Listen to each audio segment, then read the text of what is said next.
Bismillahirrahmanirrahim. Assalamualaikum warahmatullahi wabarakatuh.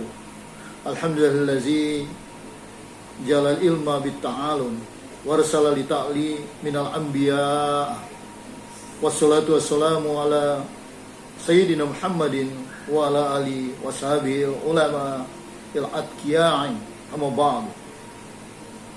Qala ta'ala fil Qur'anil Karim, a'udzubillahi minasyaitonir rajim. Bismillahirrahmanirrahim. Yarfa'illahu allazina amanu minkum wallazina utul ilma darajat. Qala Rasulullah sallallahu alaihi wasallam, talabul ilmi faridatun ala kulli muslimin wal muslimat. Man kharaja talabul ilmi fahuwa fi sabilillah hatta yarji'. Sadaqallahul azim. Alhamdulillah, kita bersyukur kepada Allah Subhanahu wa taala yang sudah memberikan kita kesehatan, keimanan dan keislaman. Malam ini salawat dan salam kepada junjungan kita Nabi besar Muhammad SAW yang kita sama-sama hormati, Ustadz Haji Satya Supardi SHMPD, sahabat-sahabat saya yang berbahagia, yaitu Liko Majelis Taklim Tarbiyah Tazkiyatun Nas, yang malam ini kita sesuai dengan program setiap malam Sabtu, setiap malam Ahad kita akan mengadakan pengajian, dan sampai sekarang kita masih virtual ya, melalui daring, namun tidak mengurangi kebahagiaan, semangat maupun motivasi kita di dalam mengikuti pengajian yang insya Allah dibimbing oleh Ustadz kita. Sahabat-sahabat semua yang berbahagia, malam ini saya coba akan membawakan pentingnya menuntut ilmu. Menuntut ilmu ini sangat penting karena disampaikan tadi di dalam surat Al-Mujadilah ayat 21. Yarfa'illahu allazina amanu minkum wallazina utul ilma darajat. Allah akan